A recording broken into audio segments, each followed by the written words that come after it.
Hello, hello, hello, everyone. Good morning, good afternoon, good evening to the flight sick community. This is Fiberstruck 95. Welcome on in, everyone, to another 50 States and 50 Streams.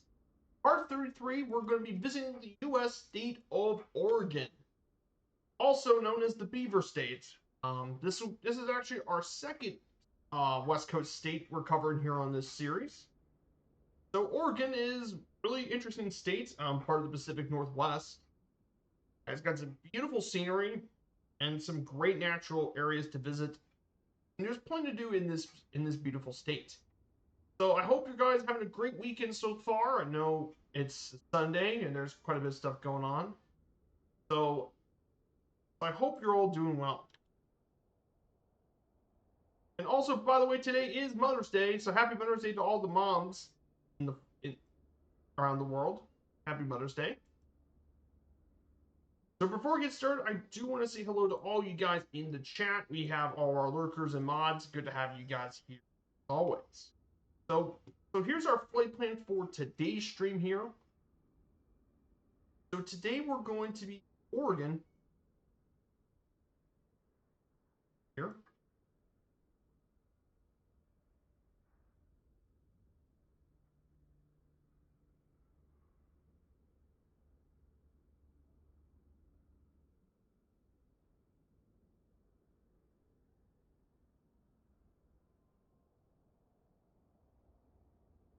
Ah, there she is. So we're going to start here at Crater Lake, Klamath Falls Regional. We're going to fly up through Klamath Falls. Then we'll fly away. Briefly, we'll fly over and see Crater Lake National Park. We're just going to do a brief flyover there. We're going to cover it on its own stream at a later date. Then we're going to fly around our scenery to our first stop here at Crescent Lake Airport. 5 Sierra 2.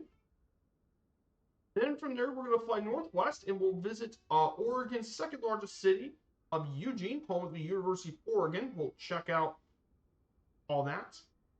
Then we're going to head northeast, our second stop at Corvallis Municipal Airport, just outside of Oregon State University. Then for our third final leg, we're going to visit Corvallis. Then we're going to go up northeast. We're going to visit Salem, Oregon. We're going to visit the Oregon State Capitol, of course. And then from there, we're going to continue up northeast, and we'll make our way over to Portland, Oregon, the largest city in the state. We'll fly around the old town, and then we're going to go northwest to our final stop.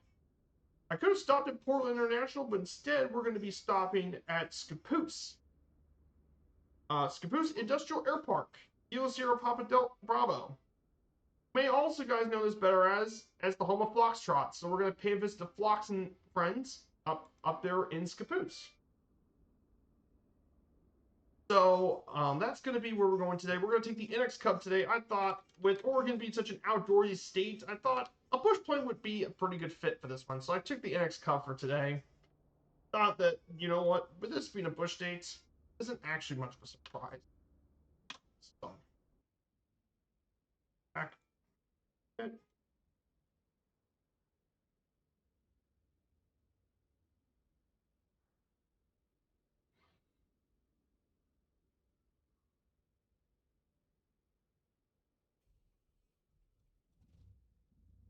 So here we go. And we're started. So the airport we're going to be taking off here for today, is going to be Crater Lake Klamath Regional Airport.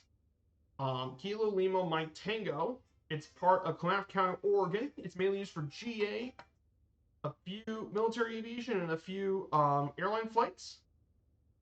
Its military part of it is called Kingsley Field Air National Guard Base, which is home to the F-15 Eagle and part of the Air Education Train Command Unit. And this airport has been around since 1928. It was used for World War II as a naval air station, mainly for naval aviation training, of course. But currently, right now, as we speak, there has been a few bits of airline history since the 50s. But mainly nowadays, it's used for cargo airline flights to Medford and Portland and Richmond Bend. But yeah, this is mainly now used for general aviation. So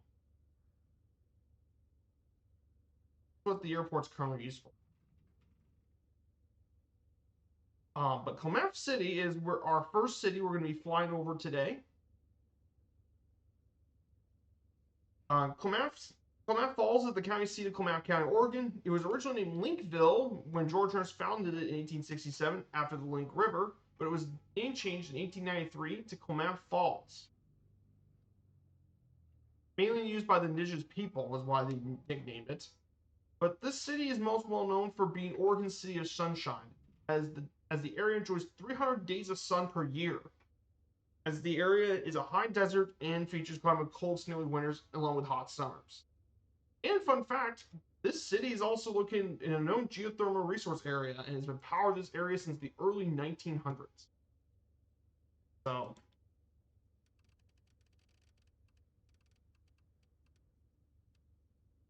so our first leg today is we're going to climb up to 9,000 feet for the first leg.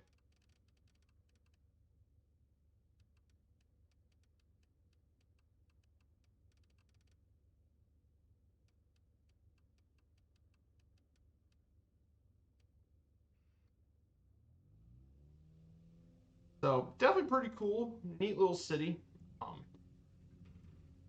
Logging was also the city's first industry. A lot of logging was pretty important here. And we're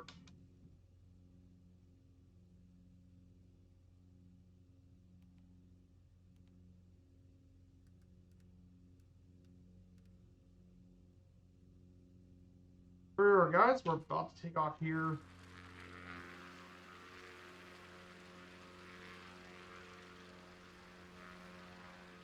There's Schuylkill Mountain up here too. That's the mountain we're seeing here on our behind.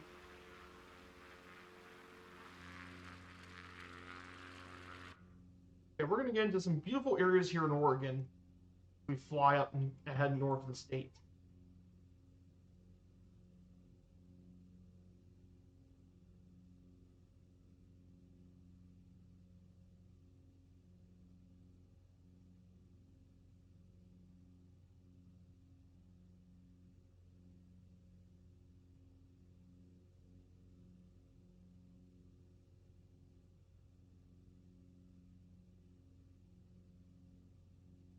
Here's Klamath Falls.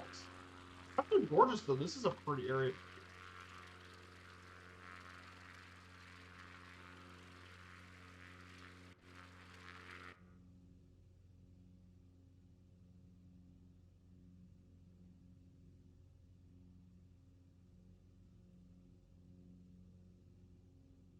So as we come 9,000 feet, I do want to talk about some bit of news. For sports, Everton have won 3 points for the Toffees. 3-1 against Fulham. Great win for Everton. Oh, and I'm just getting the news. Crystal Palace just scored, and so is West Ham, which is good news for us because if they lose, and that's pretty likely, we're going to stay pretty much ahead in the table against Spurs and Manchester United. We'd be firmly ahead. Which means if Everton gets points against Spurs, there'd be no way Manchester United and Spurs can catch up to Everton. Yep, gotta cheer for the Toffees. I hope that happens. I would love to see an Everton win and those other clubs not winning. Good for Everton. Be good. Here's Klamath Falls. Here's our Klamath Falls. Beautiful area here up here in Oregon.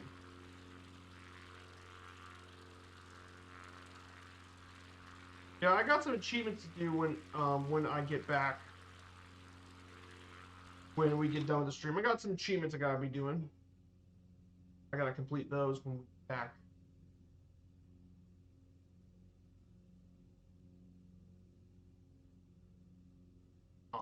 That's other news. The Pacers lost again. Poor Pacers, they lost game 3 against the Cavs on Friday. That's Would have loved to see a 3-0 series lead, but oh well. The Nuggets won game 3, so they're leading the Thunder games 1. Then the Celtics won yesterday, so next to lead, and then the Timberwolves beat the Warriors. So some big games within the next couple of days. But yeah, some pretty interesting stuff going on this year for the NBA. The NHL has been pretty interesting. The Jets tied up the series on Friday, beating the Stars 4-0. Panthers won against the Maple Leafs, so they take game 3. Carolina takes a pretty important game 3 yesterday, and the Knights finally get a game in the series. Should be interesting for the NHL and NBA playoffs.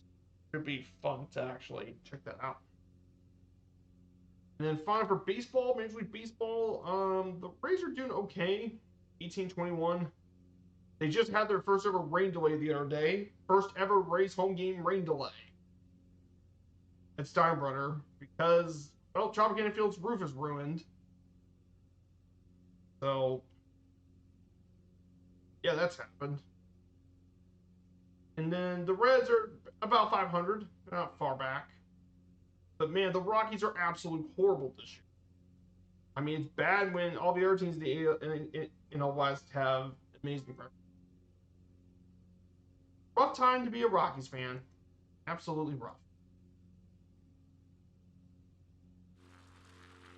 I mean, the scenery in Oregon is absolutely gorgeous. And we'll be heading back into Oregon for some general aviation stuff.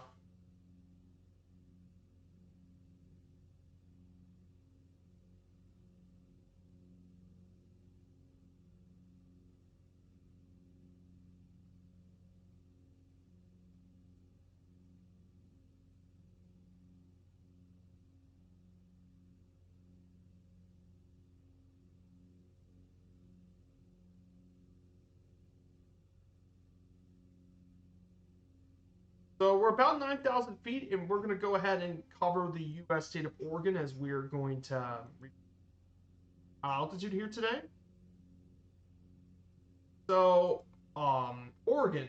Now, if you guys don't know, Oregon is in the Pacific Northwest region of the U.S. Is part of the western U.S. with the Columbia River delineating much of the northern boundary with Washington, and the Snake River much of its eastern boundary with Idaho. Oregon is surrounded by the U.S. states of Washington, Oregon, Nevada, and California. Oregon has been home to many indigenous people for thousands of years. Some of the first Europeans to arrive here were the Spanish from the Philippines. But really, the first land people explored this on land was Lewis and Clark expedition, was most famously in here, as well as the Oregon Trail. Today, Oregon has 4.2 million people, making Oregon the 9th largest state in the United States on land area and the 27th most populous state. Its capital is Salem, while its largest city is Portland. Oregon is also one of the most geographically diverse states in the country, thanks to having volcanoes, abundant bodies of water, dense evergreen and mixed forests, as well as high deserts and shrubland. The state's highest point is that of Mount Hood, which we will see when we get near Portland. That would definitely stick out like a sore thumb. And it's also home to a national park, Crater Lake, which we will be flying over shortly. We'll cover more about Crater Lake when we get to our national park series. We'll be covering that. And historically, Oregon's economy has mainly been dominated by agriculture, farming, logging, and hydroelectric power. It still is the top lumber producer in the contiguous 48 states. And technologies that are driving force thanks to the Silicon Forest with many companies like Tektronix and Intel. But yes, Oregon is a very interesting U.S. state to cover here on this channel. So the history of Oregon, we can go back to the heritage. While there is considerable evidence that Paleo Indians inhabited the region, the oldest evidence of habitation was found at Fort Rock Cave, which dates material back to 13,000 years ago. And there was evidence supporting inhabitants in this region for at least 15,000 years ago. By 8000 BC, there were settlements across the state, with many population concentrated along the lower Columbia River, western valleys, and coastal estuaries. During the prehistoric period, the Willamette Valley region was flooded after the glacial dams from then Lake Missoula, which will become now Montana. These massive floods occurred during the last glacial period and filled the valley with 300 to 400 feet of water. By the 16th century, when Europeans arrived, Oregon was home to many Native American groups, including the Chinook, Coquille, or the Coquel, Bannock, Kalapuya, Klamath, Klickitat, Molalla, as Pierce, Shasta, Tacoma, Tamila, and Umpqua people. All some of the Native indigenous lived here. So when we get to the Europeans and talking about their involvement in this region, the first Europeans to visit were actually Spanish explorers led by Juan Rodriguez Cabrillo, who decided southern Oregon off the Pacific coast in 1543. And he was sailing from Central America on the Golden Hind in 1579 to search the Strait of Anlon during his navigation of Earth. The English explorer privateer Sir Bernard's Drake was briefly anchored in South Cove, Cape Arago, before sailing for what is now California. Then you also have Martin de Aguilar, who reached as far north as Cape Blancos in 1603. And exploration continued routinely until in 1774 by the frigate Santiago by Juan Jose Perez Hernandez. As a result, the Oregon coast proved to be a very viable trade route. French Canadians, Scots, Métis, and other continental natives arrived in this area in the late 18th-19th century, soon followed by Catholic clergy, and some traveled as members of the Lewis, Clark, and Astor expeditions. Few stayed permanently, however, many more have migrated back to their other areas. Oregon became an area that was frequently visited by a lot of fur trappers during this time. And in fact, speaking about the Lewis and Clark expedition, they traveled through much of northern Oregon in search of the Northwest Passage, and they built their winter fort in Fort Clatsop, near the mouth of the Columbia River, staying there from December until March. Of course, they weren't the only ones who did expeditions here too. David Thompson also did his own expedition, and he stopped at the junction of Snake River. Of course, during the War of 1812, the British gained control of all Pacific Fur Company posts, and the Treaty of 1818 established joint British and American occupancy west of the Rocky Mountains to the ocean. And later, by the 1820s and 30s, the Hudson Bay Company dominated much of the Pacific Northwest at Fort Vancouver. Of course, one major incident that happened during this time period was in 1841 when expert trapper and entrepreneur Ewing Young died in considerable wealth.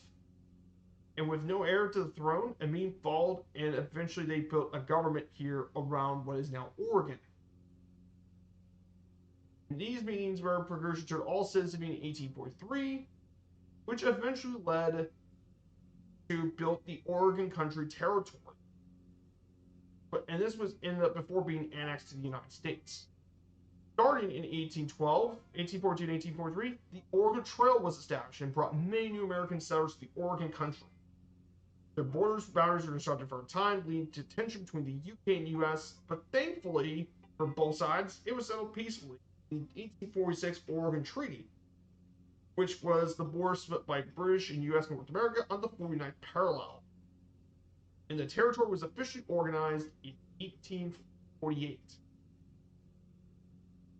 Slavery played a major part of Oregon's history. Believe it or not, slavery did actually play a major role in Oregon's history. More than people think about it. And in fact, the territorial statehood was delayed many times because they argued either if they were a free or slave state. But eventually, Oregon became a free state in exchange for opening slavery in the Southwest U.S., and Oregon was admitted into the Union as the 33rd state on February 14, 1859. However, no one in Oregon knew it until March 15th. It was founded as a refuge for disputes over slavery. Of course, post-Reconstruction era, the Civil War, regular U.S. troops were withdrawn, sent east to aid the Union. Volunteer cavalry between California were sent north to Oregon to keep peace, and they served until 1865. Post-Civil War, In the 1880s, the growth of railroads helped brought more people expand the state's lumber, wheat, and agricultural markets, and affected much of the population growth of many of its cities. Through the abundance of timber, Portland became a major force in the lumber industry in the Pacific Northwest and quickly became the state's largest city and would earn its nickname Stumptown, and later infamously one of the most dangerous port cities due to the racketeering and illegal activities at the turn of the 20th century. Also, interestingly, in 1902, Oregon introduced direct legislation by the state's citizens known as the Oregon System, which allowed initiatives and referendums that still be around today. On a more interesting note, in World War II, while Oregon wasn't super active, there was one particular incident that happened in Oregon. On May 5, 1945, 6 civilians were killed by a Japanese balloon bomb that exploded on Gerhardt Mountain in Bly. And they still remain the only people on American soil whose deaths were attributed to an enemy balloon bomb during World War II. And is now located in the Mitchell Recreation Area, Oregon. Of course, post-World War II, and we get to the 1970s, Pacific Northwest was pretty much affected by the oil crisis. Oregon had much of a substantial shortage. Also during this time, in 1971, they did the Oregon Beverage Container Act, which probably is known as the Bottle Bill, which was used to control litter, and the system promotes recycling, and the containers are mainly destroyed into new containers.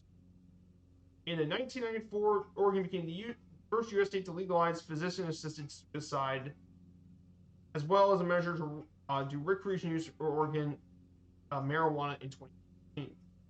Making it at the only time to legalize gay marriage, physician-assisted suicide, and recreation marijuana. Also, a fun fact, self-service gasoline was actually banned in Oregon until 2023.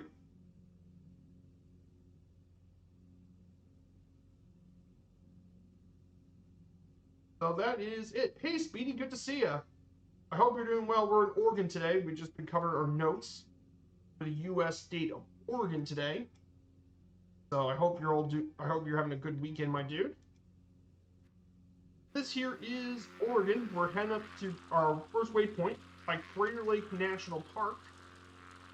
Now, of course, we'll be visiting the national park during our 50 States in 50 series. But that'll be at a different time and a different sort of slot. So we'll be covering that. But we're mainly doing Oregon today. It looks absolutely gorgeous out here today. State's looking absolutely gorgeous today. Oregon's a pretty state. Tons of amazing things to do here in the city. In this state.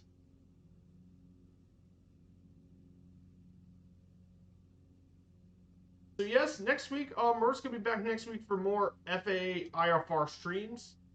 He's going to be doing Star Arrivals into Boston, Massachusetts.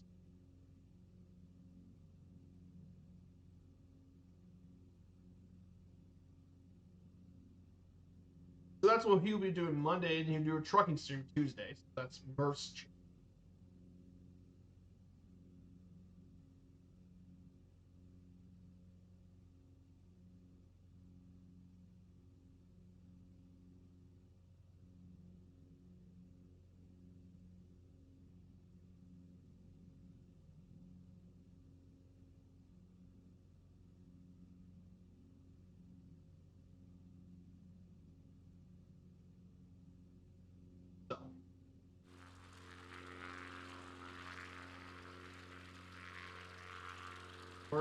So I hope everyone's doing well here again. You're more thank you and appreciate you giving a shout type on. We do appreciate it. So yeah, I've never been to Oregon. The only Pacific Northwest state I visited was Washington State, and I definitely enjoyed my time in Seattle. I would love to explore more of the Northwest. Particularly, I would like to see Rainier National Park, Olympic National Park, maybe even North Cascades National Park as well. Like, Washington's got 3 really nice national parks to visit.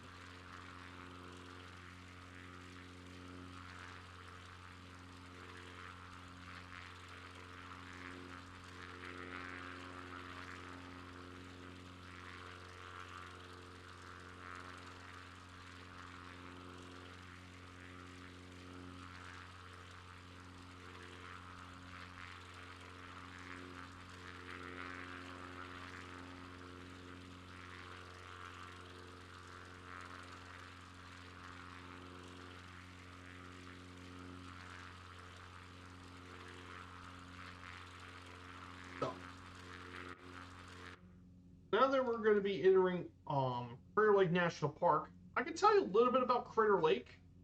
Um, of course, we'll talk way more about it when we get to the National Park Series, which will be future by August or something. But Crater Lake is the 5th oldest national park in the country, the only park in the state, and it encompasses the caldera of Crater Lake, the remnant of a destroyed volcano of Mount Mazama. And it's the deepest lake in the United States, reaching up to 1,949 feet. And it's the 10th deepest lake in the world. And there's tons of things to do at the park. Most notably, it's lots of great trails. You can take many trails like the Watchman Peak Trail, Fleetwood Cove, and all that. But you could also do fishing on the lake too. Do fishing. Swimming's important. Boat tours. Going up to Mount Scott are very popular things to do. Winter sports are a big deal. Lots of cool stuff. I'm doing well, Speedy. And also, thank you for the follow, Sup Guy 918. Thank you for the follow, my dude. Welcome on in. I hope you're having a good day. I hope you're enjoying the stream. But Speedy, I am doing very well. Thank you. Just had to watch this soccer match with Everton yesterday, and I'm just enjoying this flight here in Oregon. I'm doing very, very well. And guys, we're about to enter Crater Lake.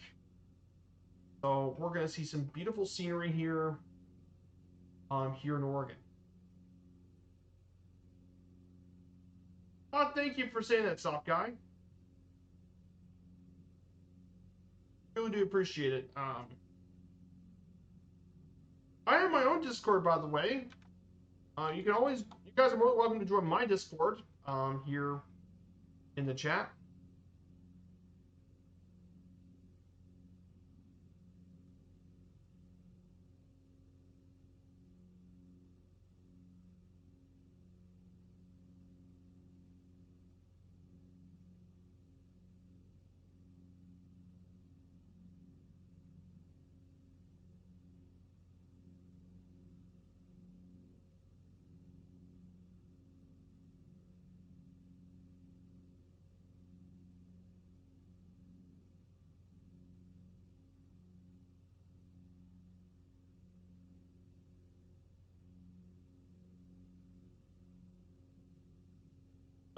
But this is Crater Lake, absolutely gorgeous. In the National Park series that we're doing, we'll definitely land in some of these territories, and we'll get out of our planes and we'll take some pictures of the parks.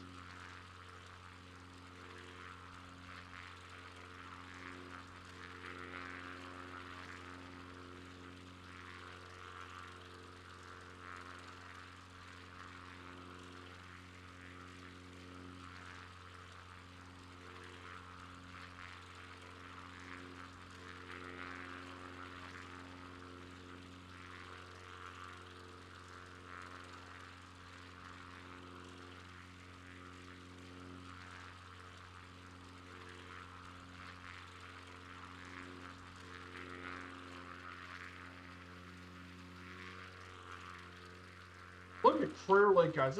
There's Mount Scott to our right. Is Mount Scott. That's the tallest mountain in the national park. Of course, here's all different peaks, and man, you should get some absolutely insane views of the lake.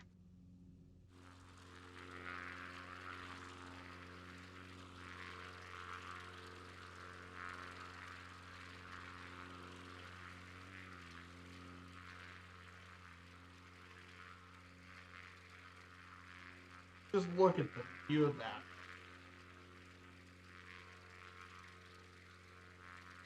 Yeah, it might be a possible bot. I don't know. Yeah, I guess so. And this lake is gorgeous. What a gorgeous lake.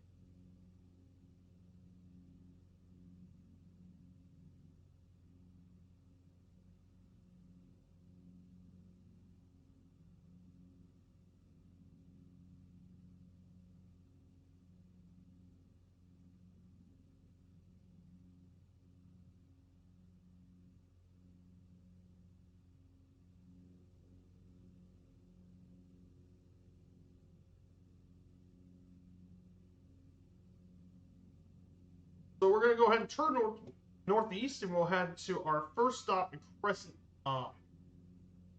Airport.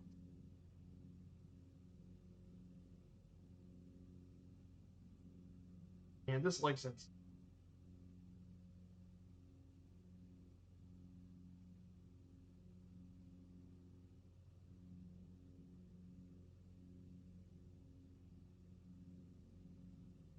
Oh yeah, I'm definitely looking forward to August as well.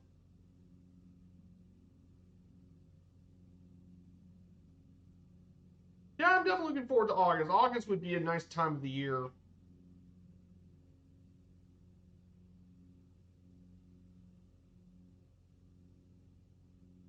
August would be nice. Sure.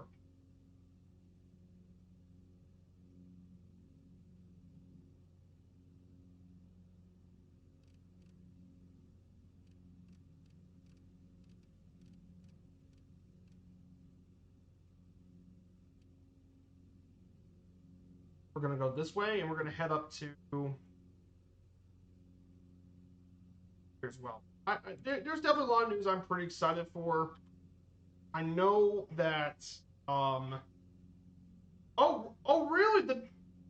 Oh, I just realized the Just Let Arrows get updated. Just got updated for 2024.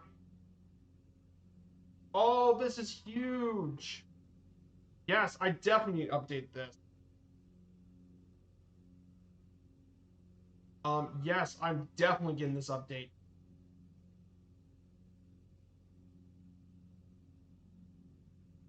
Oh, that's huge. And it's going to be completely free too, which is going to be huge. Yes, I definitely need to get that downloaded. I haven't installed any add-ons just yet, just because I'm waiting for when they get native for the new sim. So yes, I'm going to get that Just Flight Arrow thing installed. Because man, I've been wanting to fly the PA-20 Arrow for a long time. Been a long while since I last got the Arrow. Very looking forward to that. As for geographically speaking, let's talk about the little bit about the geography of Oregon as we eventually make our way over to our first stop. So Oregon, geographically speaking, Oregon's 295 miles north to south in its long distance and 395 miles east to west, which makes it a total area of 98,000 square miles and slightly larger than the entirety of the United Kingdom. It is the ninth largest state in the U.S. and its highest point is Mount Hood. Of course, Oregon also claims that it has the smallest river in the world, the River, at only 440 feet. But there are 8 regions here in Oregon. The 8 regions are Western Oregon. You have the Oregon coast, which is very hilly, very famous for its coast. The Willamette Valley, Rogue Valley, Cascade Range, Klamath Mountains. In central and eastern Oregon, you have the Columbia Plateau, High Desert, and Blue Mountains. And the state has also got 2 different time zones. Wow. Most of Maher County in the east is Mountain Time Zone, and the rest is the Pacific Time Zone. So definitely pretty interesting here to cover this as well. In terms of flora and fauna, Oregon's home, and typical of a western state, it's home to a diverse array of wildlife. Around 6% of the state is covered in forest, and much of the areas west are more densely populated. Typical tree species include the Douglas fir, which is the teak tree, redwood, ponderosa pine, western white red cedar, and hemlock. And there are many species of mammals, from smaller mammals like opossums, moles, to, of course, the state animal, the mountain beaver, chipmunks, yellow-billed marmots, of course, the beavers themselves, which is the state animal, the state mammal of Oregon, the beaver, porcupines, coyotes, wolves, foxes, black bears, skunks, antelopes, cougars, bobcats, lynxes, and more. And then you also have a wide range of marine mammals, many different seal species, sea lions, humpback whales, orcas, the largest dolphins, gray whales, blue whales live around this area, sperm whales in the deeper parts of the ocean, and bottlenose dolphins. And there are many bird species like widgeons, mallard ducks, bald eagles, golden eagles, herons, owl species, and more. The animal you see here in the picture, nice. Oh, that's fantastic, Speedy. That's amazing to hear, my dude. So you're doing a fine charity in the United Kingdom. Oh, nice. That's fantastic. That's great to hear, my dude. Sounds awesome. Very excited for you. That's fantastic. That's amazing, man. Dude. Great to hear.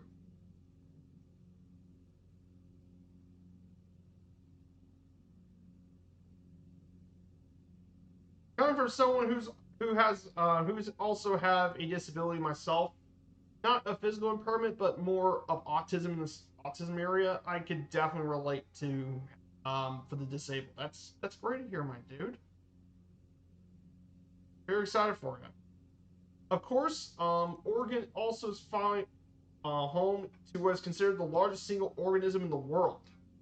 It is a fungus known by its Latin name, Armillaria ostoyae fungus, and it's between Malta National Forest.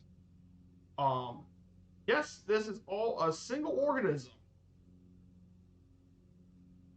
And this in this specimen here in Oregon, grew around 91 acres in northern Michigan, and the one in Malheur National Forest covers an area of 3.7 square miles or 2,400 acres.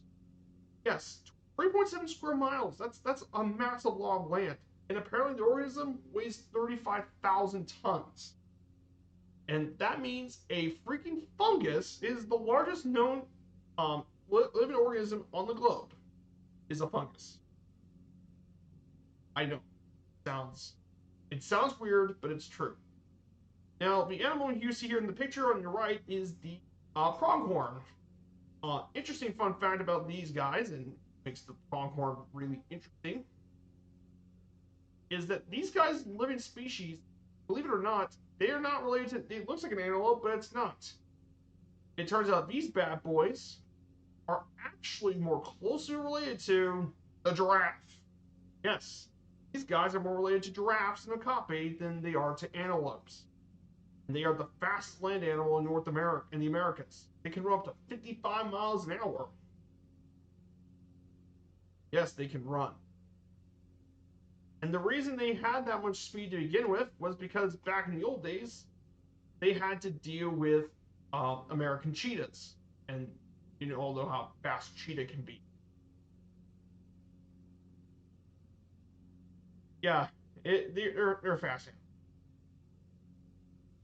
Great.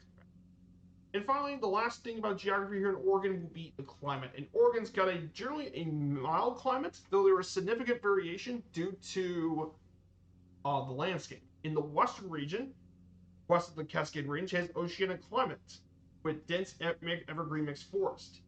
Western Oregon in general is influenced by the Pacific Ocean, and as a result, it can get wet during the winter seasons and dry in the summer. The southwest portion of the state has a Mediterranean type climate similar to Northern California, with drier, sunnier winters and hotter summers.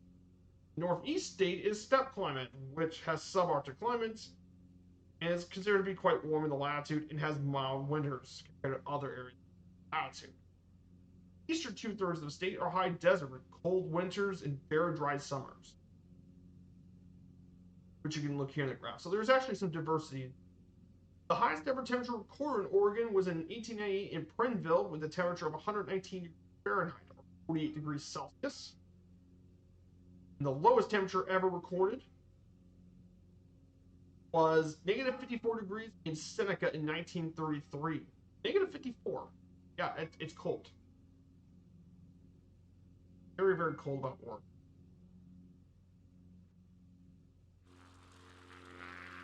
But what a beautiful state. We got some crazy mountains here, too. Like I said, Oregon's a state with lots of natural beauty. So I'm going to go ahead and prepare to sit. We're going to descend down to around 6,500 feet.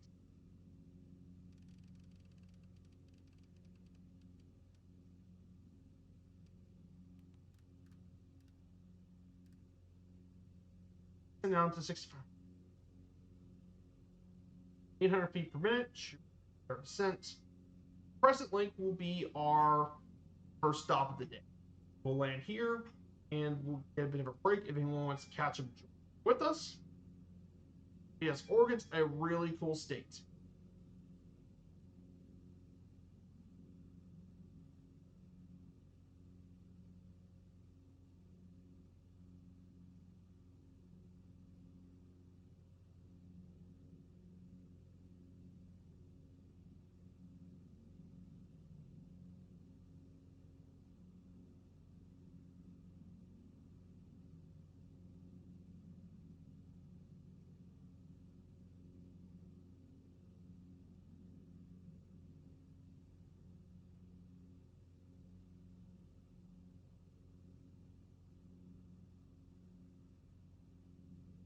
Yeah, I hope you guys are enjoying the stream. We stream 3 days a week here on Twitch, Wednesdays, Fridays, and Sundays. So I have plans for next week.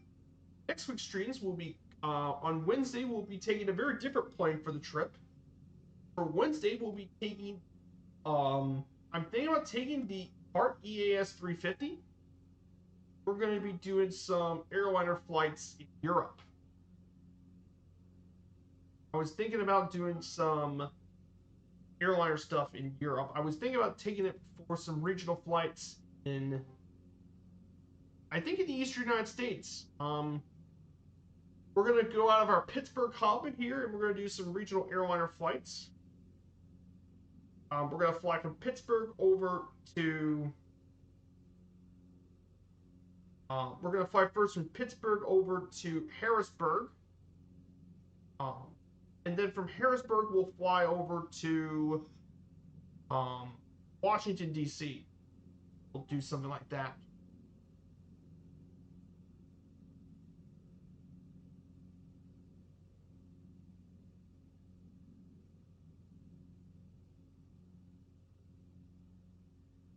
Or we could do, or I was thinking about also doing some flights in California. Lake Tahoe over to San Francisco, and then San Francisco over to Fresno. Something like that. Do some airliner flying in to the United States or something. But I wanted to do some airliner things here for the United States a bit. I haven't done anything in a while. The alternative could be Florida. I could also do some stop 340 ops in Florida. Maybe do some flying with Florida in the Bahamas. Maybe fly Fort Lauderdale over to Tampa, and then Tampa over to Jacksonville.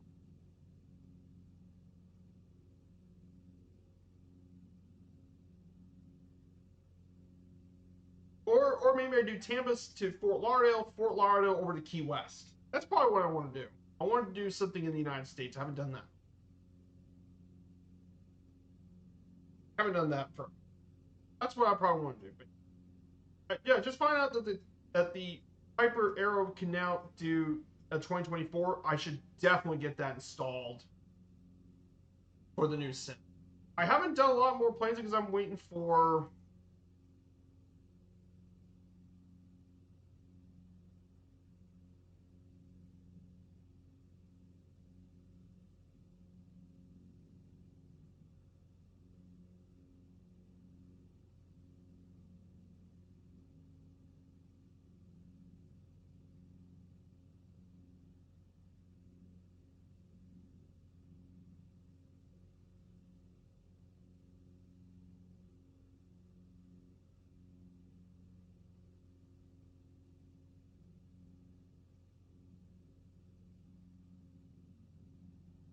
I know some people say that the Comanche works in the new sim too. I'm curious.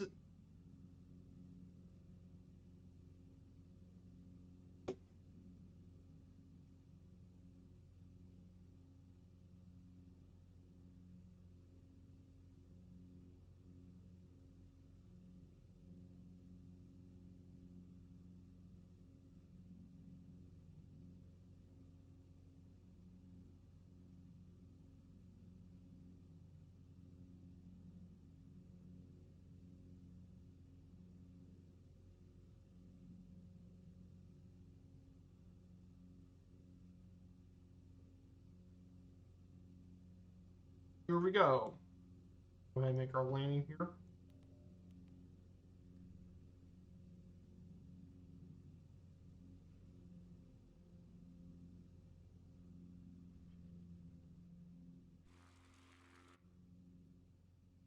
And what a beautiful area for our first landing here.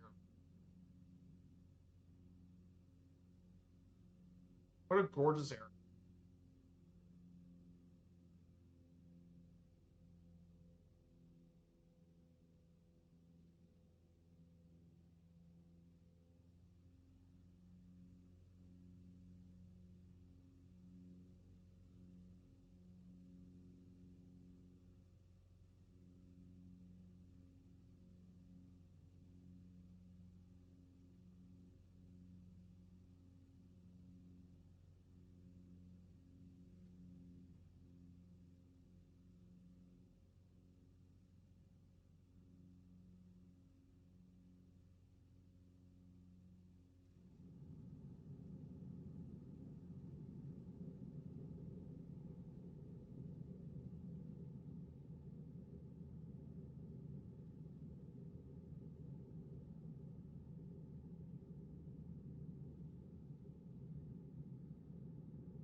And we're down.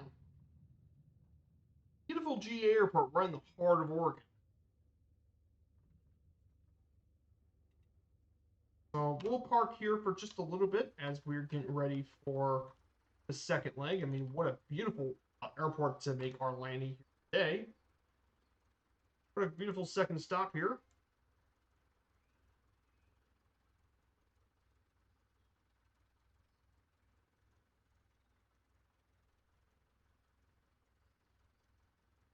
So we're gonna sit here for just a bit to prepare for the next leg into Oregon.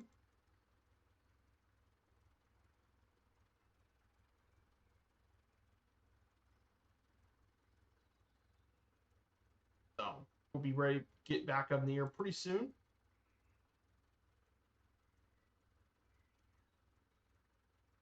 But yes, it's good to see Manchester. West Ham got another goal over West Ham. Let's go. West Ham got another goal. And also, and so is Crystal Palace.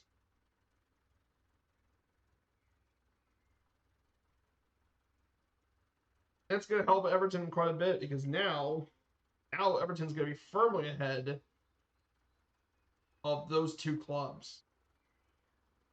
That's going to be good for Everton. And that means if Everton were to get a win next week at Goodison, I think that's going to firmly. And if Manchester United and Tottenham don't score points, then that means they can pass Everton, which is going to be good for the Toffees. So that's going to be good here.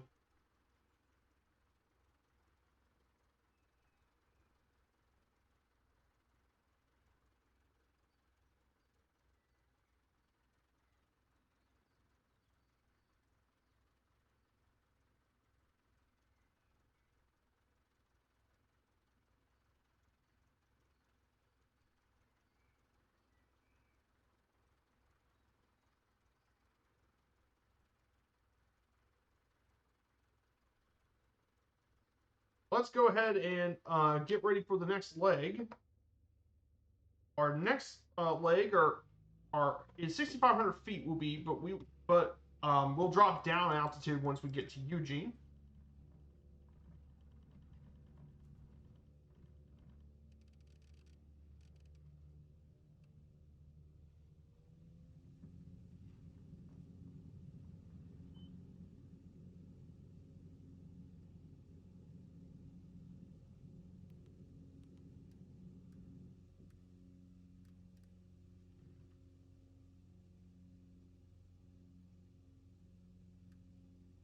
Here we are, guys. We're gonna head into Eugene, Oregon.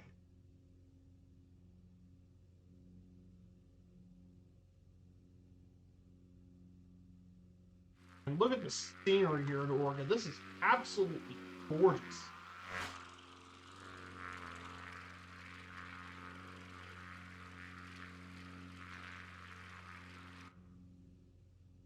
And we're going to have just as good scenery when we get to Washington State. We're going to go Spokane, Yakima, and then make our way over to Seattle. We're going to have just as good scenery.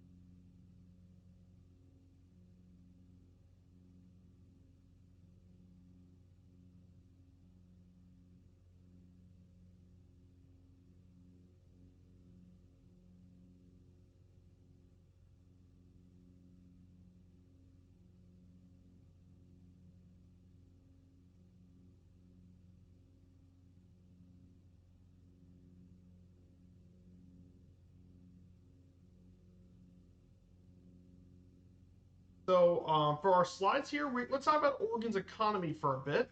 So Oregon, economically speaking, historically is the 17th highest median income at $60,000. Its GDP in 2013 was $219 billion, making it the 25th wealthiest state by GDP in the United States. So it's about halfway from all the other ones. One big thing about Oregon is it's made up of many different sectors of its economy.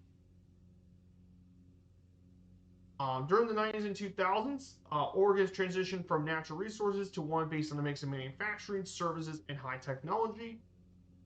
In the 80s, hard times hit many of its resource sectors, timber, fishing, and agriculture, which led to efforts to diversify its economy based on that high-tech sector. However, the tech bust in 2003 caused a lot of jobs to be lost. And nowadays, its unemployment rate is about 4%.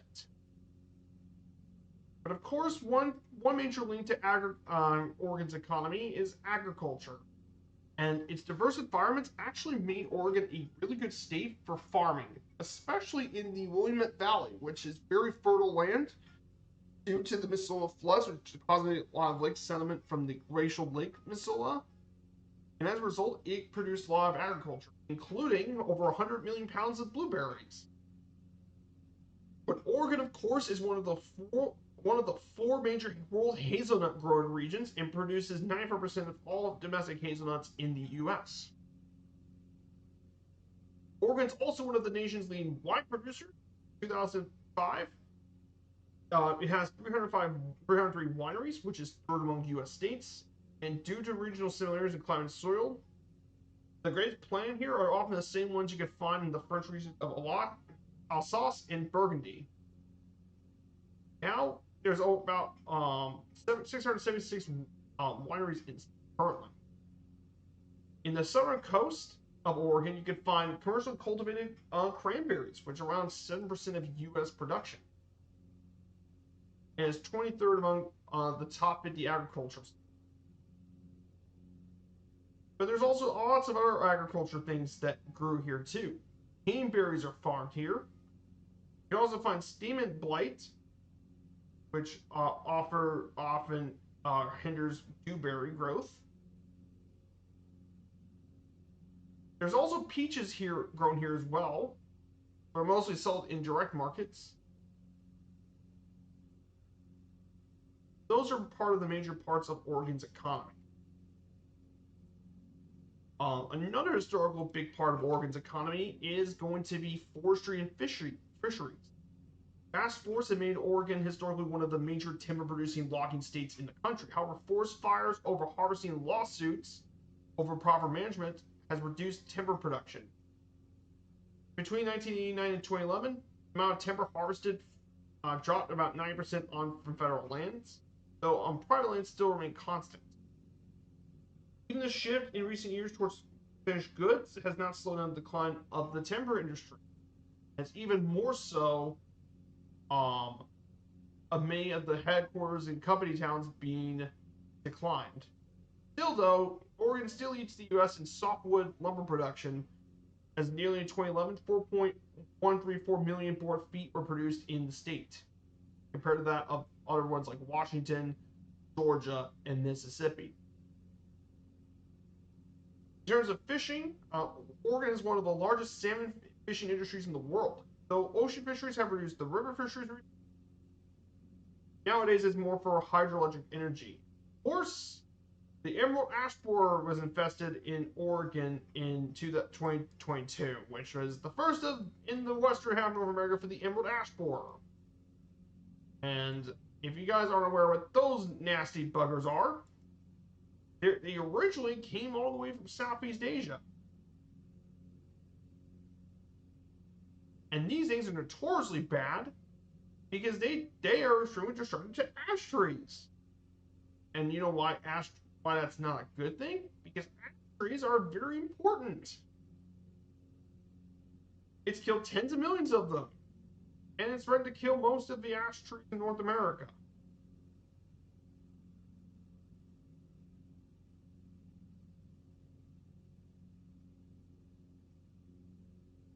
And ash trees are used for a lot of different things.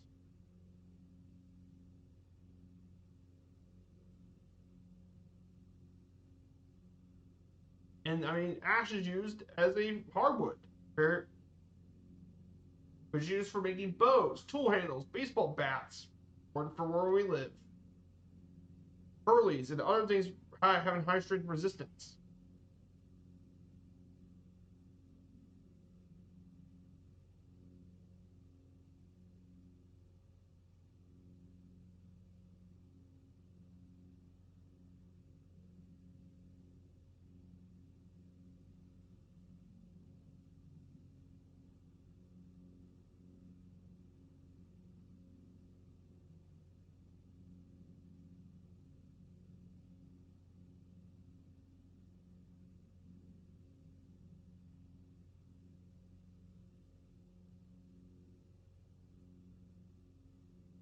So, and finally, one other major region for economy or Oregon's economy, another sector is tourism and entertainment, as it's a strong industry in the state thanks to its natural features like mountains, waterfalls, rivers, beaches, and lakes, which includes that of Currier Lake National Park, Multnomah Falls, the Painted Hills, the Deschutes River, and the Oregon Caves, along with Mount Hood and Mount Bachelor. There's also a lot of stuff in Portland, including the Oregon Museum of Science and Industry, Portland Art Museum, Oregon Zoo, and the International Rose Test Garden. And of course, there's lots of different ones. South Oregon has its own Shakespeare Festival, which is a major tourist draw.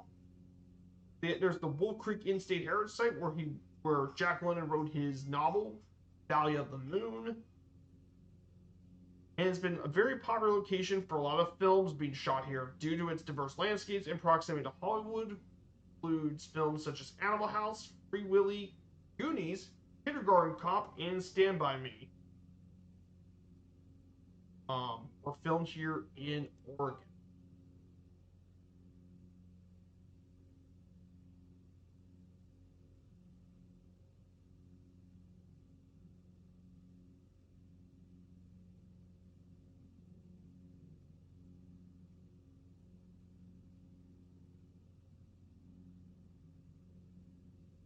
Also, this state's not just the home of Flockstar, it's also the home of Flights with Joel, too. So we're into Flights with Joel land here in Oregon.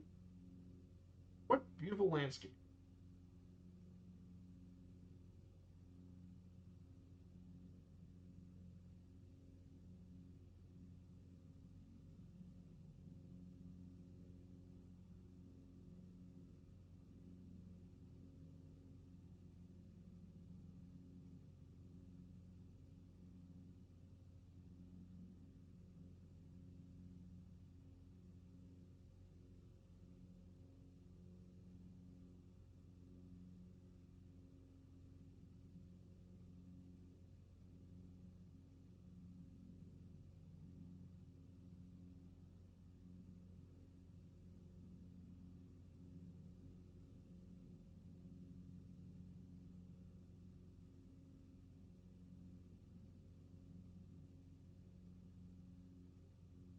Pretty crazy stuff. La Liga, there's a bunch of matches. There's the El Clasico going on between Madrid and Barcelona. That's always pretty crazy. The German Bundesliga is interesting. Looks like Leverkusen are probably going to drop their game against Dortmund. Frankfurt, the club I support, just got a draw today. They're gonna be in that draw. They're gonna be playing St. Pauli today, which is in Hamburg. Looks like Bochum are relegated. So is Heinheim and all that. But the second division Bundesliga already got the promotion of Hamburg and Cologne. They're now promoted. They secured their promotion. So Hamburg's gonna be back in the Bundesliga for the first time in several years.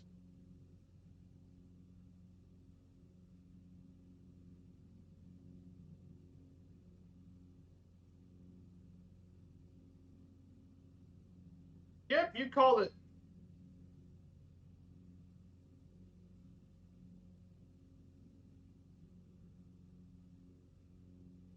Why, thank you, Typhon.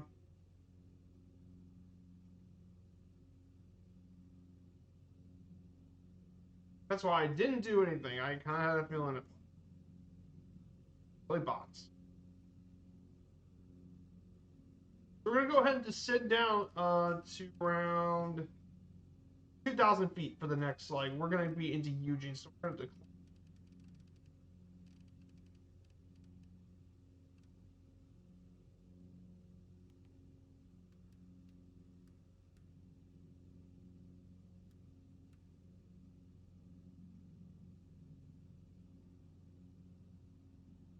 So we'll be making our way over to Eugene, Oregon.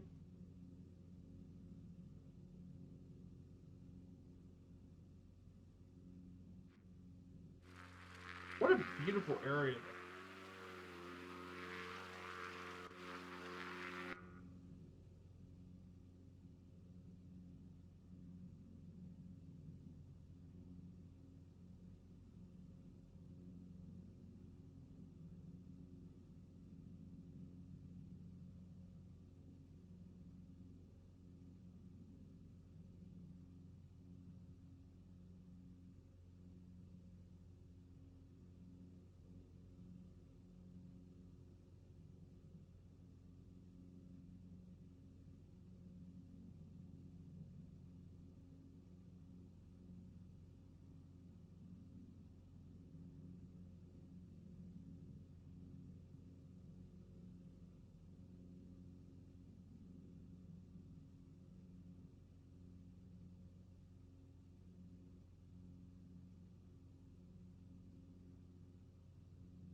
What a beautiful.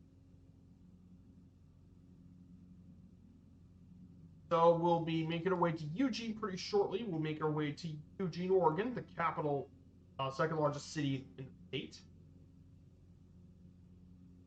Oh yeah, speaking about local team, I forgot. Louisville City played last night against Pittsburgh, and they drew again. At least it wasn't a loss, so though it ended Louisville City's 12-game home win streak. But hey, they didn't lose, so I take it.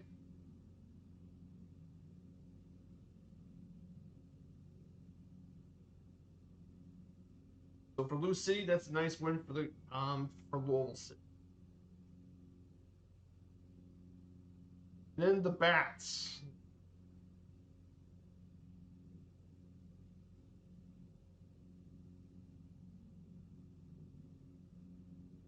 Then for the Bats, the standings for the International League Minor League Baseball, the Louisville City, the International League West. Louisville City, the middle table, they're fifth in the International League West.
We're about to arrive in Eugene, everyone.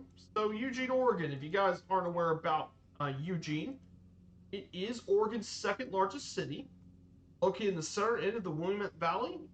Its population is 176,000 people, and it covers an area of 44 square miles.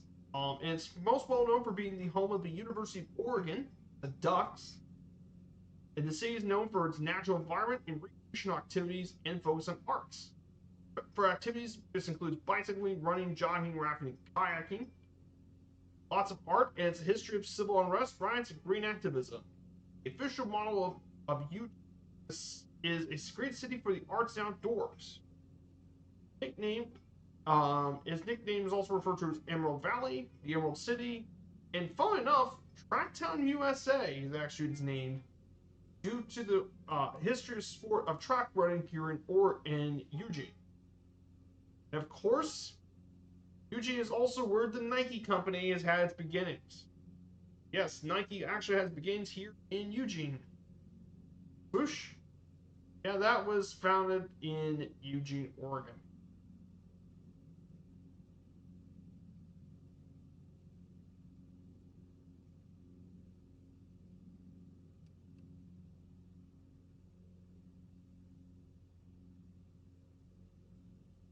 So, of course, it also has a significant population pursuit of alternative ideas, and it still has a large original hippie population.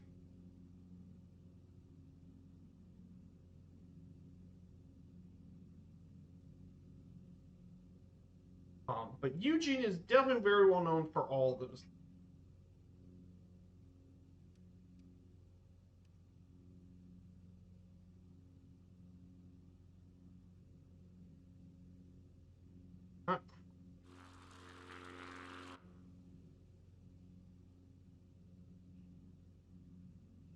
And we survived.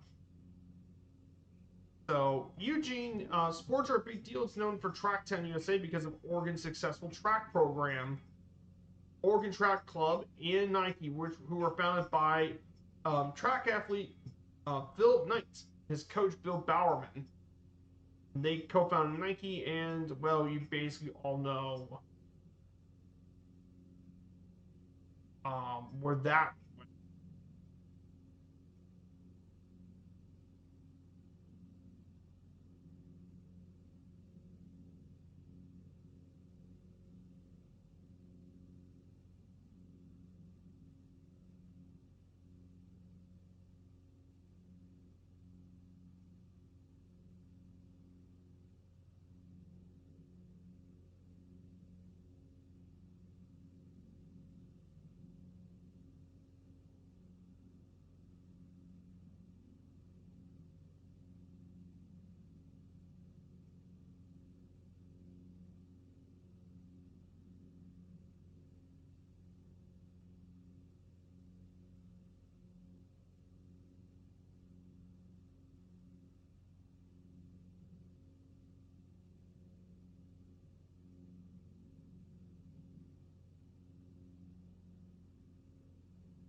Mm.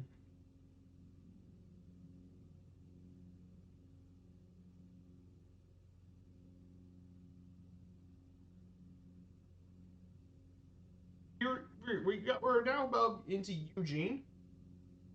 So originally our stop was supposed to be at Sweet Field, but I decided to actually move it to Corvallis. Now, here's Eugene. We'll fly over downtown. We'll take a picture of the University of Oregon campus, Ducks. While a lot of people do know Eugene for being the home of the University of Ducks track team, which probably where Oregon is also famous for their American football. The Ducks historically have strong rivalries with in-state Oregon State in Corvallis for the Beavers and the University of Washington. Unfortunately, the Ducks don't really play the Beavers anymore in football because they switched conferences. The Ducks now play in the Midwestern Big Ten Conference.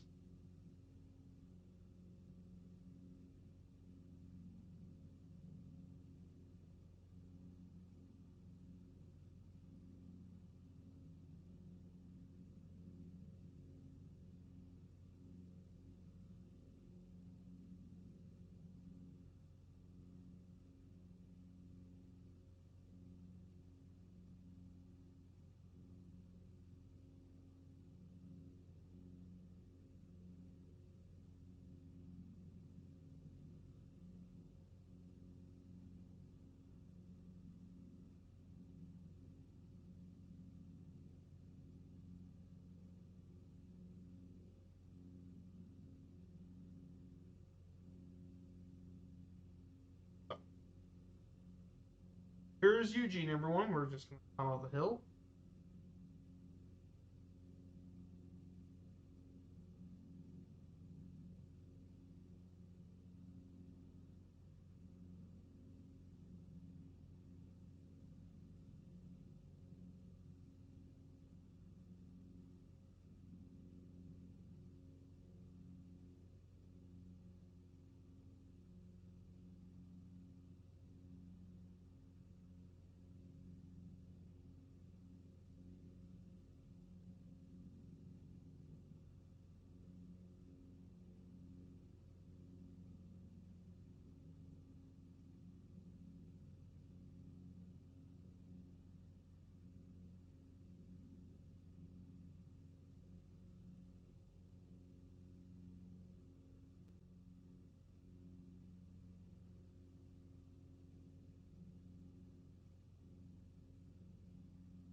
Look how gorgeous the Willamette Valley is, guys. This gorgeous scenery.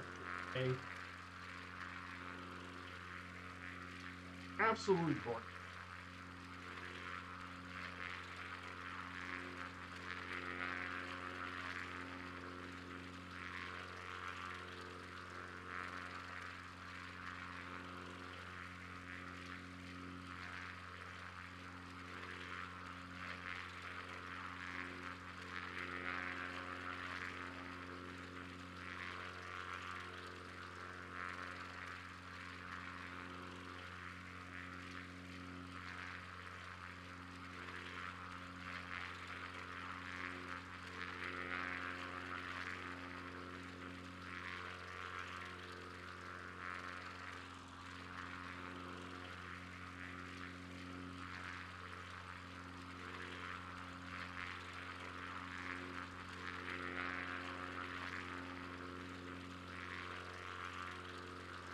Here is the University of Oregon.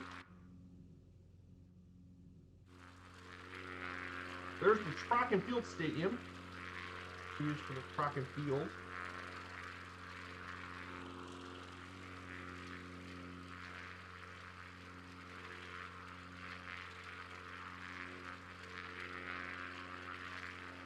And of course, to our right, if you look to our right, there is Austin Stadium, home of the Ducks football program.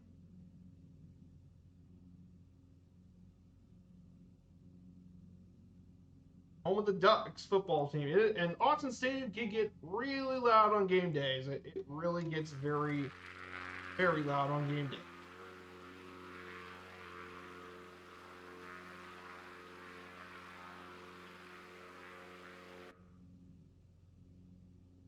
Eugene, definitely a pretty cool city.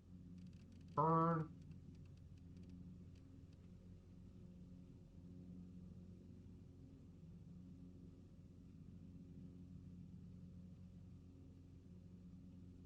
Oh, we're going to go ahead and make our way to Corvallis for our second stop of the day. There's Eugene. This is Mullen Sweet Field to our left. This is the main airport of Eugene, Oregon. That will be to our left.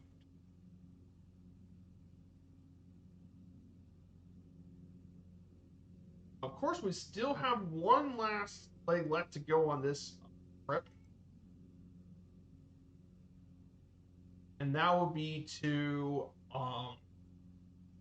now complete the rest of our slides here in Oregon. We only got our slides about Corvallis, Salem, and Portland, and the rest about Oregon's culture.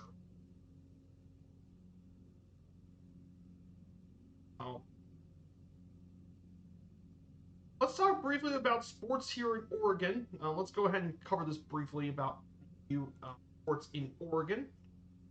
So in Oregon, there's quite a bit of major sports here to talk about here in Oregon. Of course, Oregon does only have 3 professional major teams. The NBA's Portland Trailblazers, um, the NWSL's Portland Thorns Football Club, and the Portland Timbers of MLS. Until 2011, the original major team was the Portland Trailblazers of the NBA, and from the 70s and 90s, they were actually one of the most successful teams in both win-loss record and attendance. Though the popularity did decline in the 21st century, but it was revived thanks to new players and acquisition of new talents. They played the Moda Center. Of course, the city's most beloved team outside of the Blazers is the MLS's Timbers, and Timbers have always had a strong following in Portland. And they repurposed their old multi-use stadium to one in 2010, and they become successful. And they also have Portland Thorns as well. They also have minor league baseball teams in Hillsborough, the Emeralds and the Hops play in the High A West. Portland also used to have minor league baseball teams in the past, both the Portland Beavers and the Portland Rockies. But nowadays, Portland hasn't had any things with baseball. And finally, collegially, you have both the Oregon State Beavers and Oregon Ducks. They had a big rivalry as well, but nowadays not so much anymore since they moved conferences. But yes, Oregon does have some sports stuff. It's just not as big as some of the other cities, especially when you compare it to, well, it's states in California and Washington. Comparison.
Okay, I'm going to go ahead and flip tanks from left tank to right tank.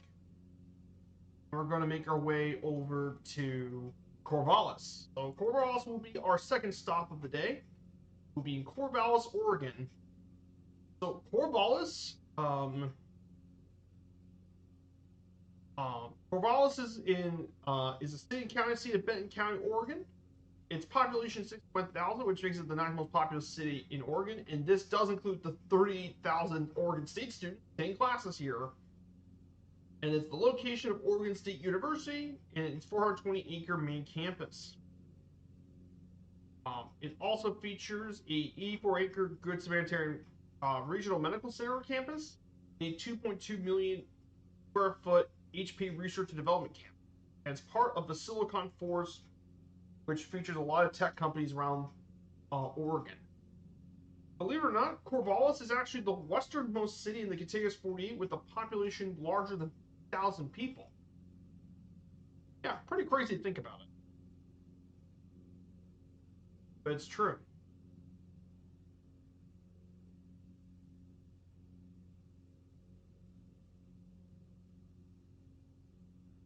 So, that's just a bit about Corvallis.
Here, Corvallis Municipal Airport is our second stop, so we're about to land here for our second stop in Corvallis.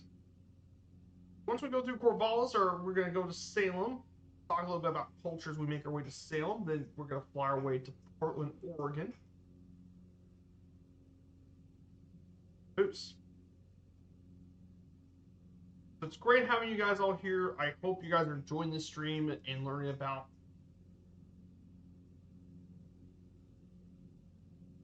tons of things to learn about here today.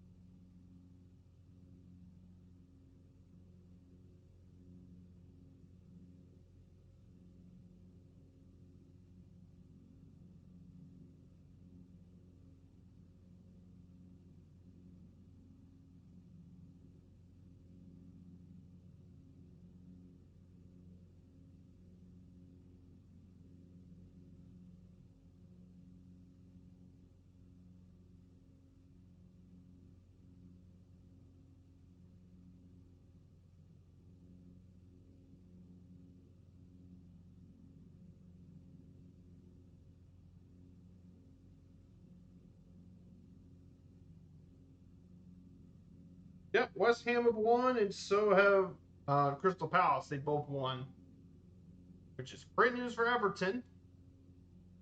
So if Everton can get the 3 points, they're pretty much secured ahead of those two teams, no matter what.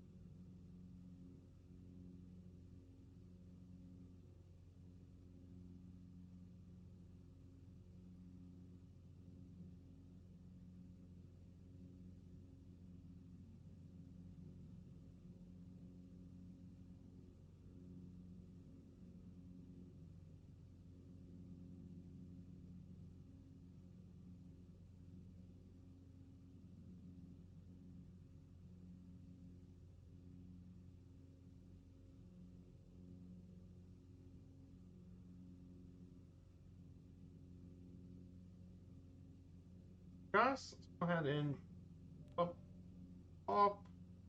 flight director off. I want to make our landing. Corvallis Municipal.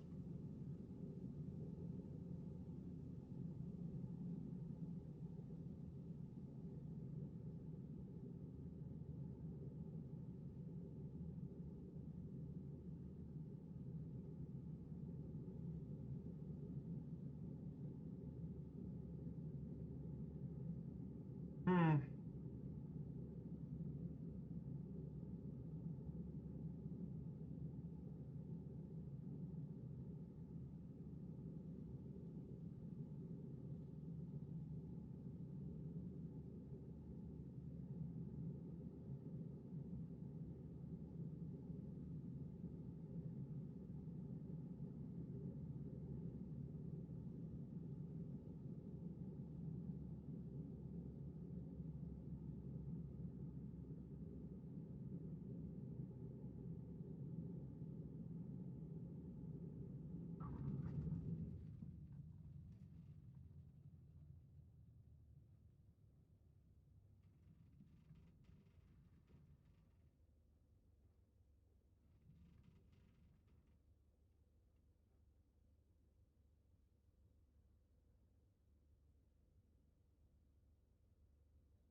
So we'll stay here for just a bit. We'll be back in the air very shortly as we make our final flight.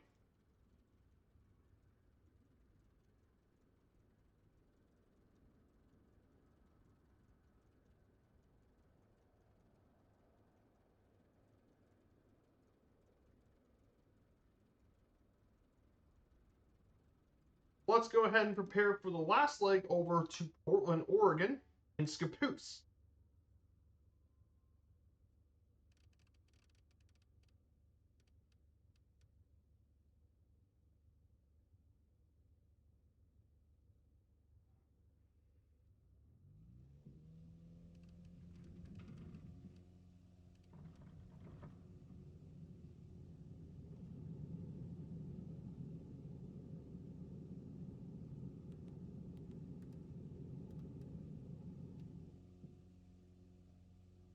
Go ahead and fly over to Corvallis.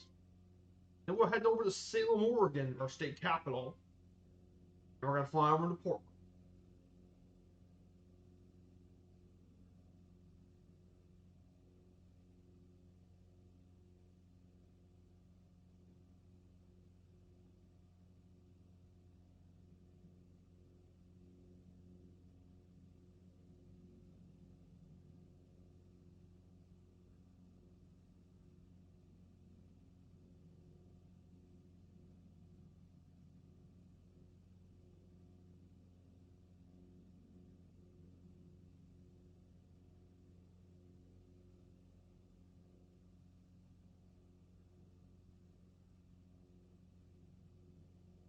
Hmm.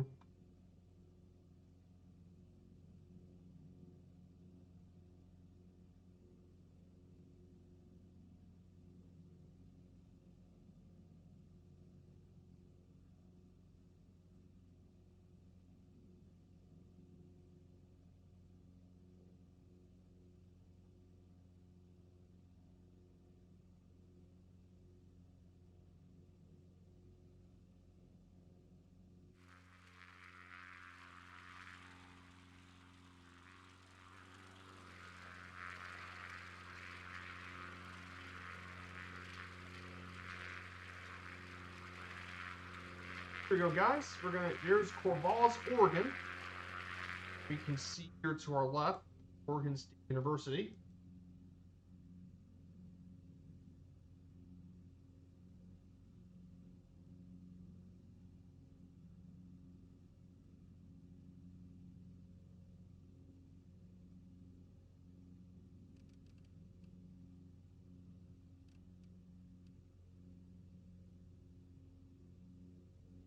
So let's talk a little bit about Oregon's culture and such as we head our way um, over to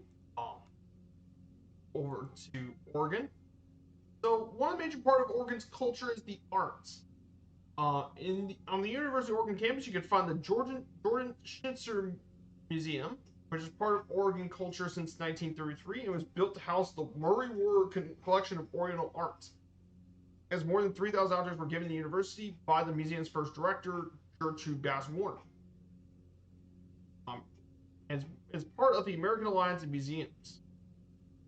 Another well-known interest is performing arts. Performance arts. One notable event was the Oregon Shakespeare Festival, which has been around Ashland since 1935. And you also have the Portland Opera, is another very well-known part of Oregon culture, and was the world premiere location of both Bernard Herrmann's Wuthering Heights, Christopher Dobry's Lucy Lapson. Well,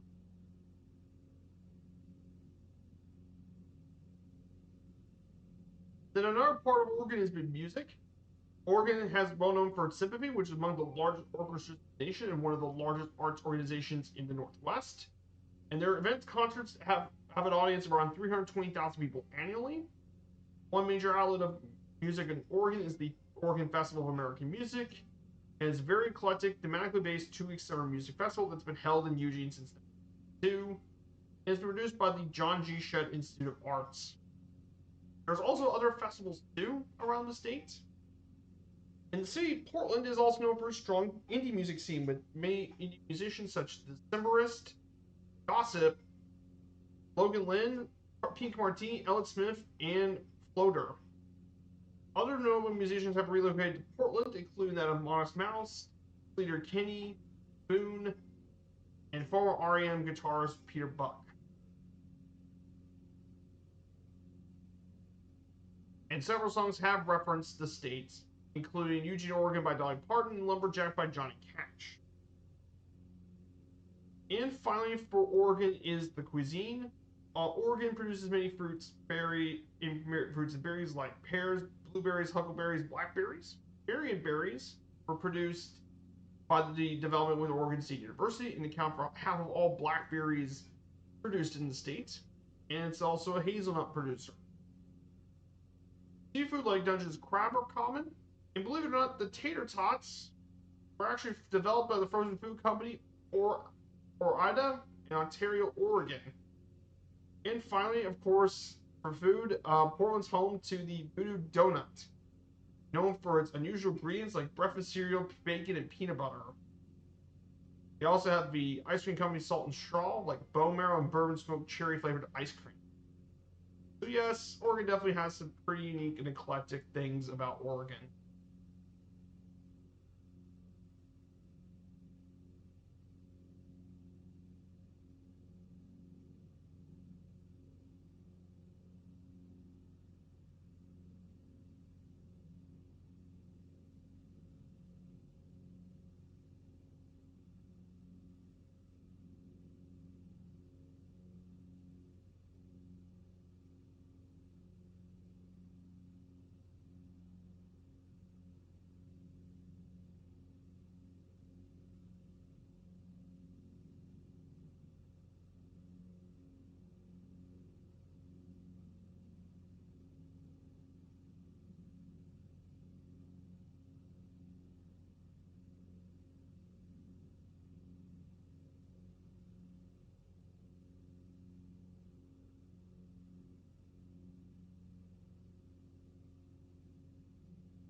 So our state capital, we're going to be flying over to the Salem, Oregon.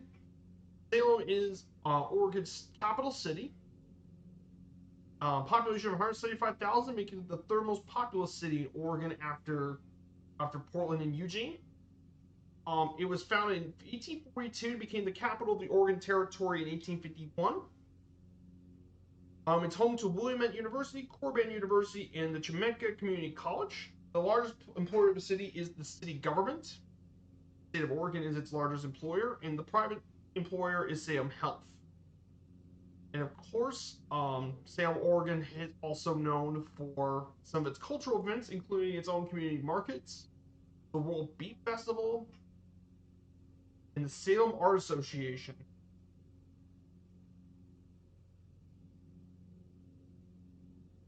As well. Very interesting stuff about Salem, Oregon. Not too much to discuss, but there's definitely some pretty cool stuff here.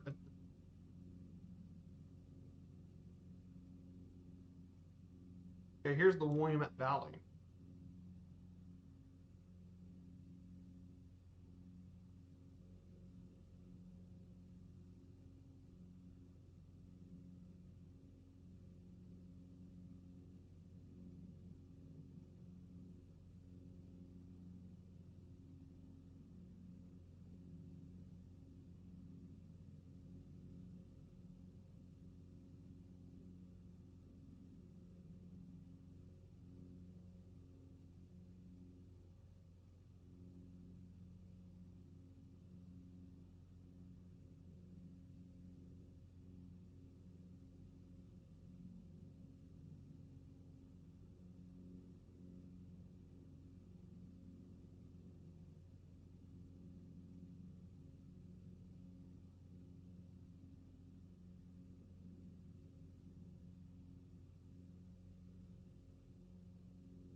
Here we go, guys. Salem, Oregon. So we'll fly to Salem.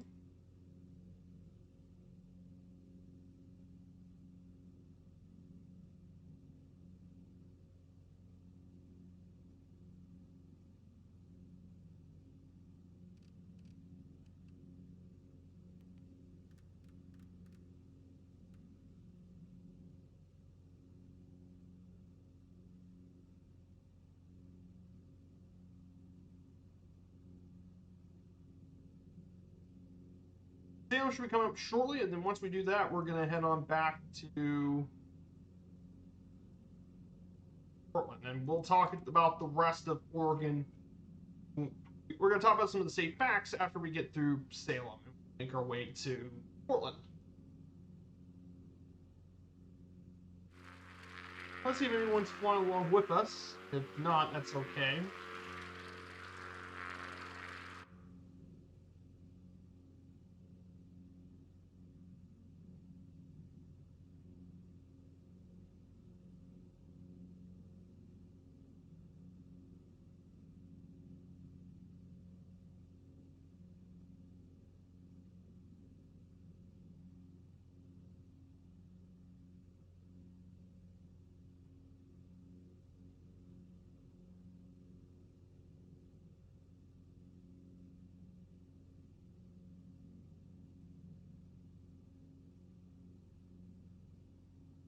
So of course, to talk about transportation, you guys all probably know the busiest airport in Oregon. It's Portland.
So here we go, guys.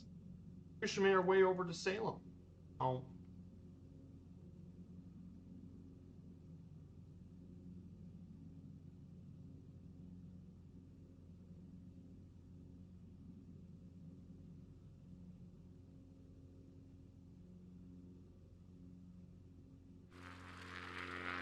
This is downtown Salem. Our state capital shouldn't be very far.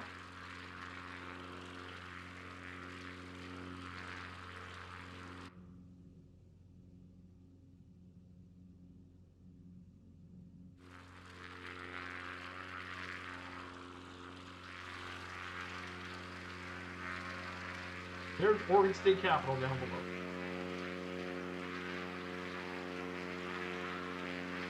Here in Oregon, absolutely. What beautiful scenery is here.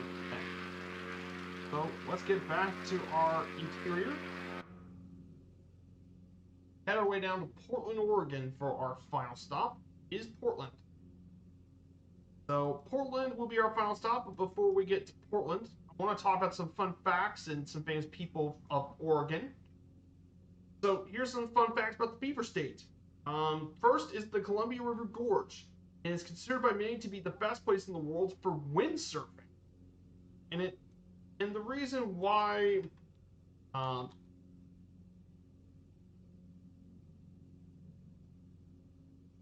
the reason why it's so good for windsurfing is because the gorge itself is actually a major wind tunnel. And windsurfing was a thing started in the 70s, but the Columbia River Gorge was major for a lot of the river gorge. A very popular windsurfing destination as a result. Because of its natural wind tunnel status, it's very popular for windsurfing. Crater Lake is the deepest lake in the United States. It is formed from the remnants of an ancient volcano, which we discussed earlier about Crater Lake. At 8,000 feet deep, Hell's Canyon is actually the deepest river gorge in North America. Yes, you've heard that right. It's 8,000 feet, which is more so than any other canyon in the United States, which is pretty crazy to think about.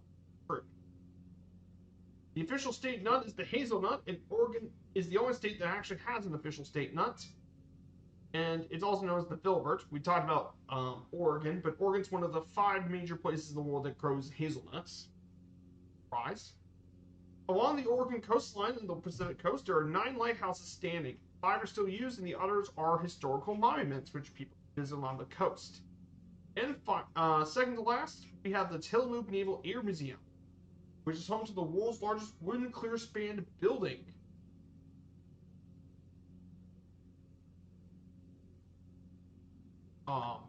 Now, of course, if you guys were wondering why they built the Tillamook Air Museum like this,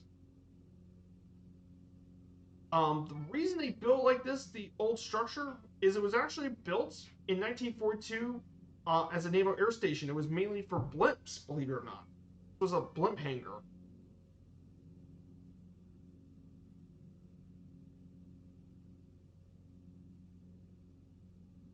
But yes, that's why it was built. And finally, the last thing is Haystack Rock of Canyon Beach is 235 feet high and it's the 3rd largest coastal monolith in the world. Like I said, go visiting Oregon coast should be absolutely breathtaking.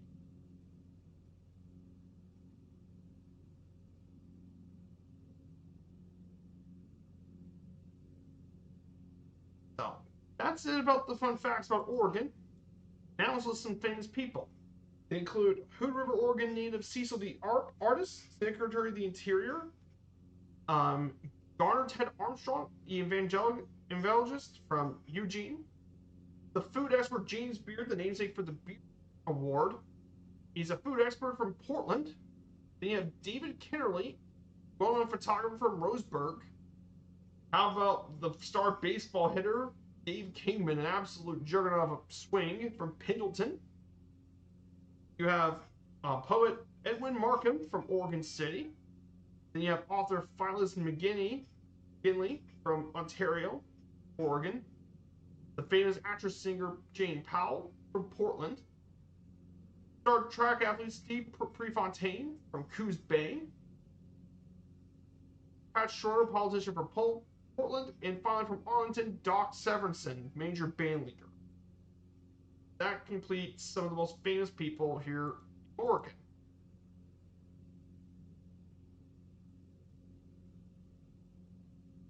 So we officially are 45 nautical miles out of Portland, Oregon, guys. About to make our way to the big city of Portland.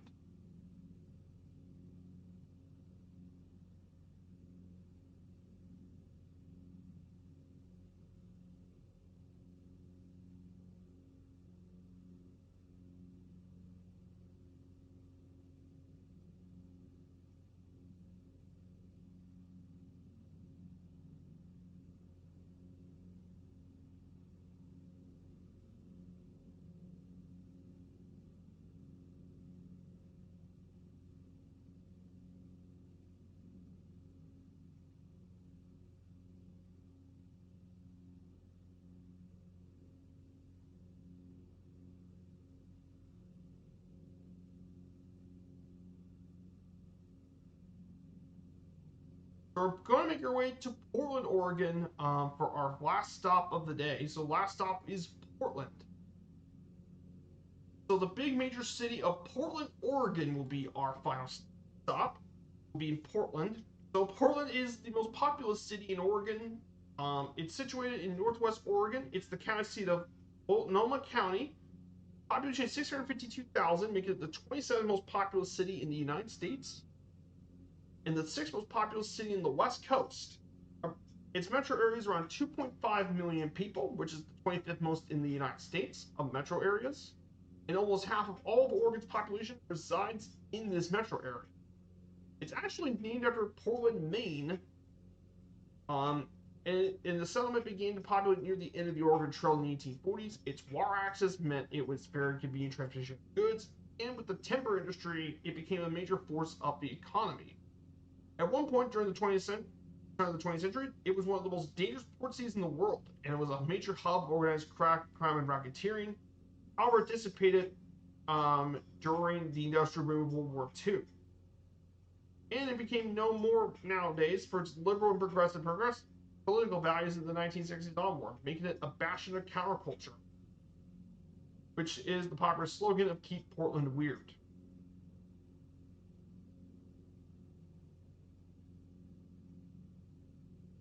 The city operates with a mayor council government system with the mayor and 12 councilors. And of course, in the United States, it's the only directly elected metropolitan planning organization in the U.S. Portland is known for its warm, dry summers and cool, rainy winters, and made it ideal for growing roses. And as a result, Portland has been known as the City of Roses for over a century. That's why Rose City is its main nickname. Portland also has a rich arts and culture scene, between many of its performing arts, music, film heritage, museums, and recreation, cuisine, and more.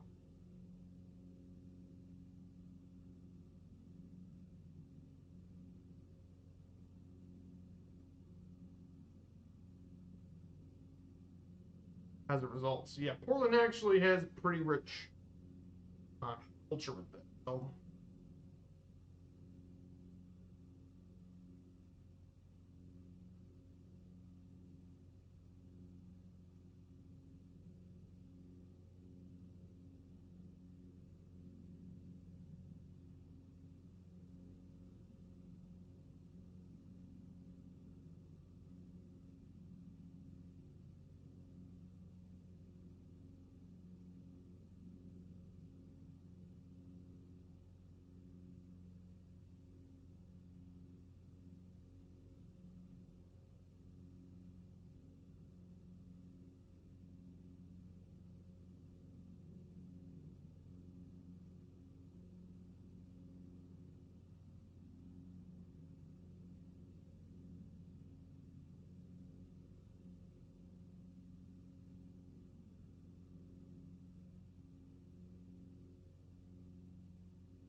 we're about to arrive in Portland pretty shortly.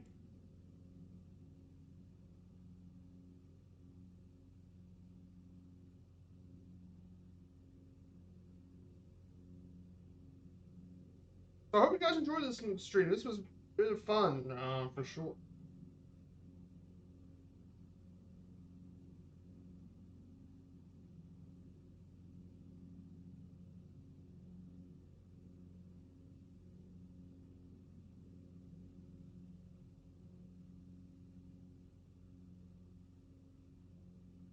Hmm.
So to our right, you can see Mount Hood to our right. See that tall peak over to our right?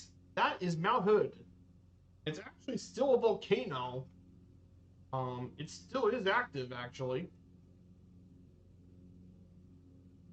Do be careful about it. It's still an active volcano.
Here it is, guys. Portland, Oregon.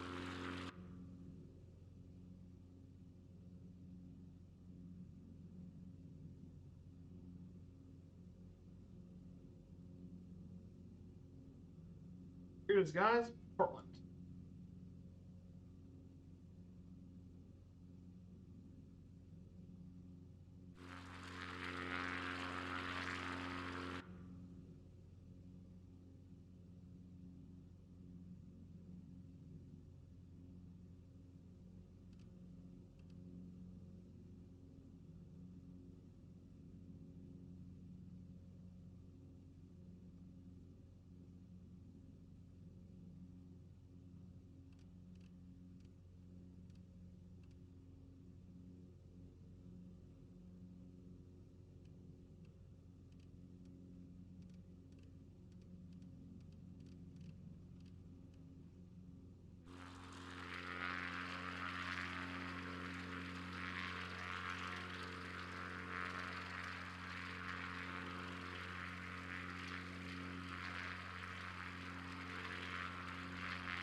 There's the Timbers home stadium, Timbers, downtown Portland.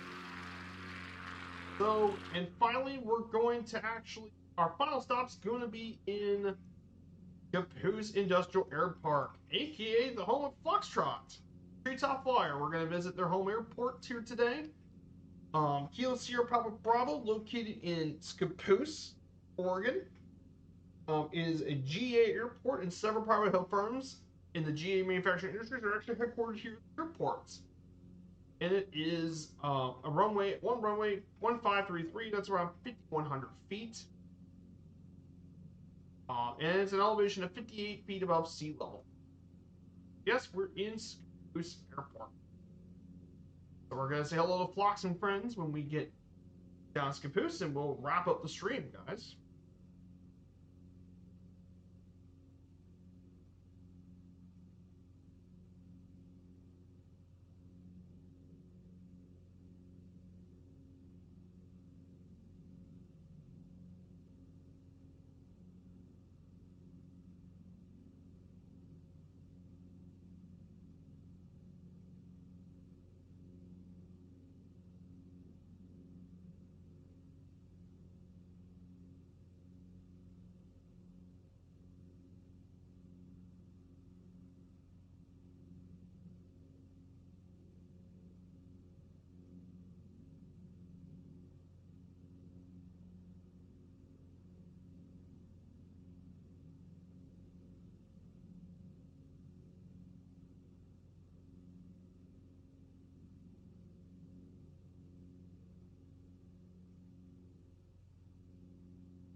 Like I said, guys, thank you so much for coming here. We're gonna make our final landing here very shortly.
Here we are, guys. So beautiful Oregon. So next week, our next two covering on our 50 states journey. On Friday, we'll be flying over the U.S. On Friday, our next U.S. states. For next week, our next two U.S. states will be the U.S. states of Kansas and West Virginia. Will be our next two states we'll be covering on the journey.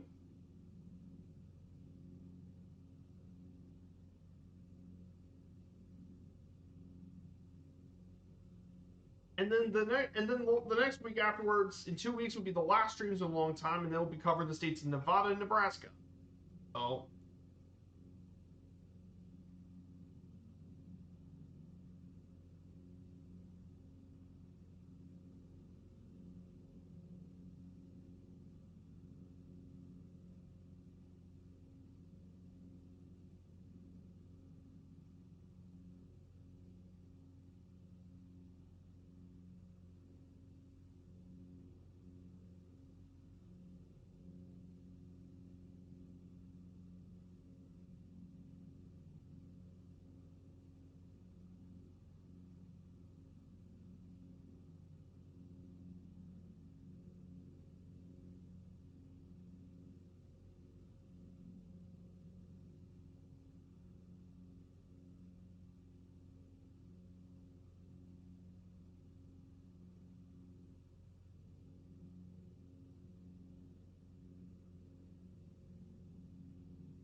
Here it is, Caboose Air Park, right in front of us.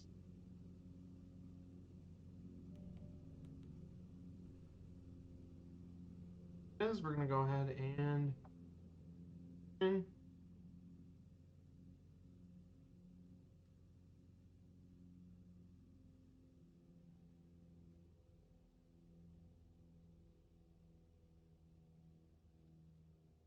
oh, here we go, guys.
Here we got Caboose Aerodrome, guys.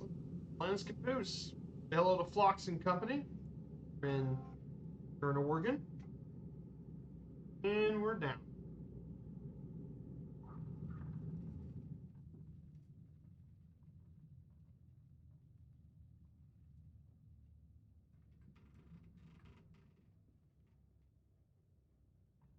And that's it, guys. We'll park here, and we'll turn off the engine. So that concludes today's stream here in Oregon. Gorgeous state. I love my time here in Oregon. I hope you guys enjoyed your time. So we'll be back on Wednesday. I'll let you guys know in the Discord. So we're gonna go say hello to. My good friend Boozy Sheep. So I hope you all have a great rest of your weekend. Take care, guys, and see you all soon. Goodbye, everyone, and have a great rest of your weekend. Take care, guys.